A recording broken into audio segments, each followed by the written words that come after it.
नमस्कार, जोहार। द भारत मित्र देख रहे हैं आप। मेरा नाम अभिषेक भारती है। चितरंजन हमारे साथ हैं। और इस कार्यक्रम को शुरू करने से पहले एक बात बता देते हैं कि हम लोग दोनों छोटा नागपुरिया हैं। छोटा नागपुरिया मतलब हम लोग सादरी बोलते हैं, हमारे घर में नागपुरी हम लोग कहते हैं कि नागपुरी बोलते हैं। खतियानी है तो ये बिहारी और फलाना ठिकाना ये वाला ज्ञान यहाँ मत दीजिएगा। इसलिए उससे आप साबित हो जाते हैं कि आप भकलोल हैं और सच्चाई से दूर भागते हैं। खैर, अब आते हैं जेटेट।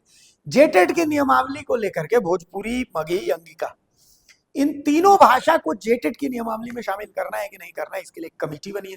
इस कमेटी की अध्यक्षता मंत्री राधा कृष्ण किशोर करेंगे। वही राधा कृष्ण किशोर जो कैबिनेट के बैठक से पहले बीमार पड़ गए थे। और दीपिका पांडे ने इसमें ये सुझाव दिया था कि भाई एक कैबिनेट बननी चाहिए, एक समिति बननी चाहिए जो कम से कम इन इलाकों के लोगों से जाकर के मिले, बात करें और इस समस्या का समाधान करें। क्योंकि अंगिका बोलने वाले अगर गोड्डा के लोग हैं तो ऐसा थोड़ी है कि वो झारखंड का हिस्सा नहीं है, या भोजपुरी बोलने वाला अगर कोई गढ़वा का हिस्सा है तो ऐसा थोड़ी है कि वो झारखंड का हिस्सा नहीं है।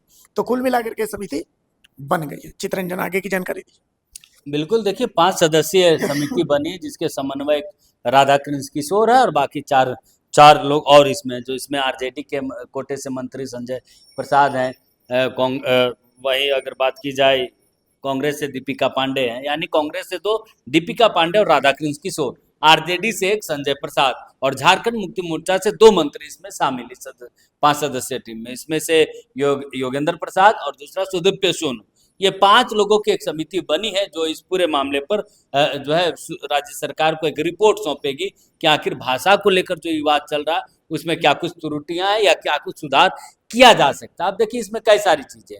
देखिए पहली कैबिनेट में जब इसको लाना था तो इसको होल्ड किया गया, इसलिए होल्ड किया गया क्योंकि इसमें कई विरोधाभास आवाज उठ रही थी इसके विरोध में। दीपिका पांडे और राधा कृष्ण किशोर ने विरोध किया। उसके साथ संजय, कई लोग और थे जो दबी जुबान पे इसका विरोध कर रहे थे, खुलकर विरोध नहीं कर रहे थे लेकिन दबी जुबान में इसका विरोध कर रहे थे। उसके बाद जब दूसरी कैबिनेट हुई तो उसमें दीपिका पांडे अलग थलग पड़ गई क्योंकि राधा कृष्ण किशोर बीमार पड़ गए। एन वक्त पर वो बीमार पड़ते हैं, वो कैबिनेट की बैठक में शामिल नहीं होते, वो हॉस्पिटलाइज हो जाते हैं। तो उस पूरे मामले पर पूरी कैबिनेट की बैठक में गहमागहमी होती है।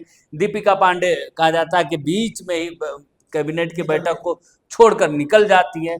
उसके बाद से यह सुझाव आता है कि इस पर एक समिति बनाई जाए जो पूरे मामले को अध्ययन करेगा और जिले वाइज कि किस जिले में किस भाषा, कौन सी भाषा छूट गई और किसे शामिल करने से छात्रों को, झारखंड के छात्रों को फायदा होगा, इसको लेकर। देखिए सिर्फ और सिर्फ एक राजनीतिक स्टंट।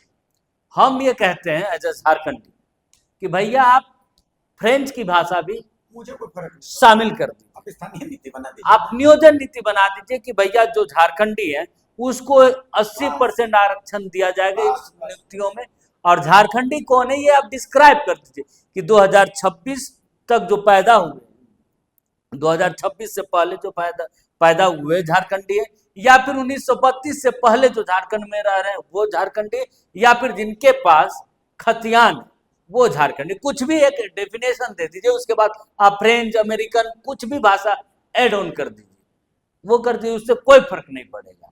तो देखिए ये सिर्फ और सिर्फ एक राजनीतिक पॉलिटिकल स्टंट है कि हम कैसे माइलेज ले सकते हैं। जब सरकार अगर चाहती है, सरकार की मंशा पर इसलिए सवाल उठता है क्योंकि सरकार की मंशा अगर साफ होती तो पहली कैबिनेट में वहां के लोकल भाषाओं को शामिल किया जाता। उससे भी अच्छा, अगर सबसे अच्छा होता कि नियोजन नीति तय हो जाती, तो सारी ये सब लफड़ा होता ही नहीं, फिर आप किसी भी भाषा को शामिल करें।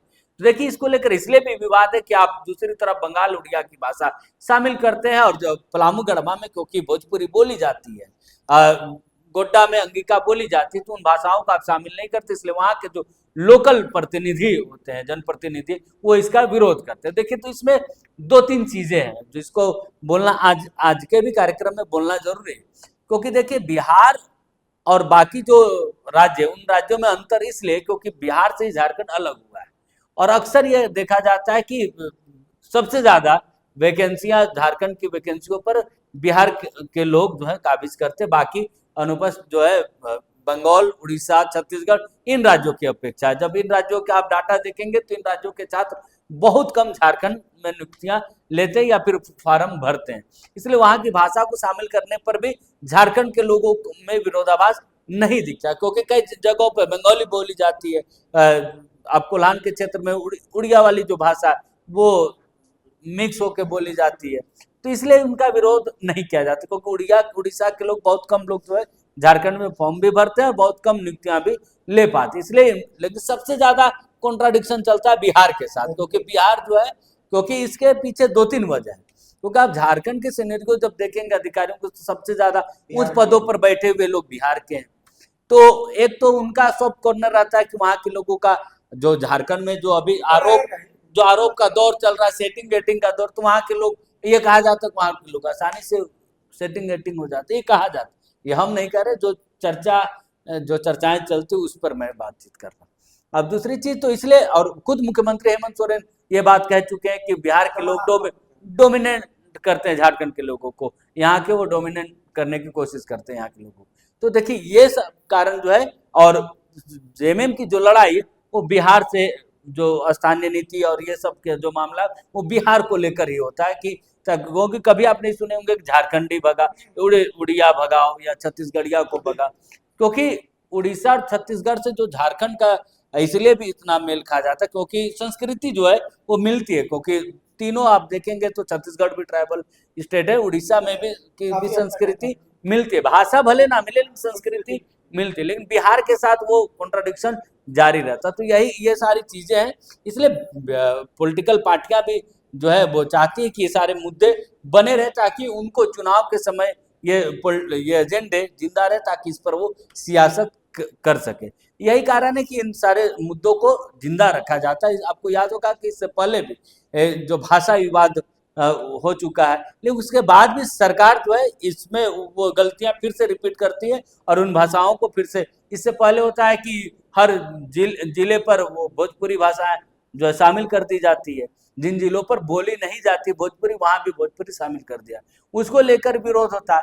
तो इस बार जहां भोजपुरी बोली जाती है वहां से भी हटा दिया गया, यानी कि सरकार के मंशा पर एक सवाल उठता है कि आखिर सरकार चाहती क्या है। सरकार क्या यह चाहती कि जेटेट की परीक्षा हो ही ना, या फिर ये सरकार ये चाहती कि ऐसा विवाद बना रहे जिस पर राजनीति हमेशा से होती रहे। तो देखिए एक समिति बना दी गई, कैबिनेट से इस पूरे मामले को पास कर दिया, उसके बाद ये समिति बनी, समिति सुझाव देगी, यानी कि परीक्षा जो है जो इतने लंबे वर्षों से नहीं हुआ, तो उस पर भी बिल्कुल। तो देखिए परीक्षा करना उद्देश्य नहीं है, बल्कि इस पर सियासत करना उद्देश्य है, मानो यही जो परिदृश्य दिखता है वर्तमान। बहुत अच्छी एक कविता है कि एक आदमी रोटी बनाता है, एक आदमी रोटी बेलता है, एक आदमी रोटी खाता है, लेकिन एक और आदमी है जो रोटी से खेलता है। ये जो कविता है, तो आप समझ लीजिए कि भाई जेटेट की परीक्षा आप तब तक उम्मीद मत रखिए कि जब तक ये समिति अपने सुझाव देते, इस सुझाव को अमली जामा पहनाया जाए, नहीं पहनाया जाए, जबकि इससे सबसे आसान था कि एक नियोजन नीति आप बना दीजिए या एक स्थानीय नीति आप बना दीजिए, उसी स्थानीय नीति के आधार पर आप लोगों को रोजगार दीजिए, सिंपल। लेकिन मकसद तो रोटी से खेलना है, तो खेलते रहिए और बोलिए मेरे साथ, जय झारखंड, नमस्कार, जोहार।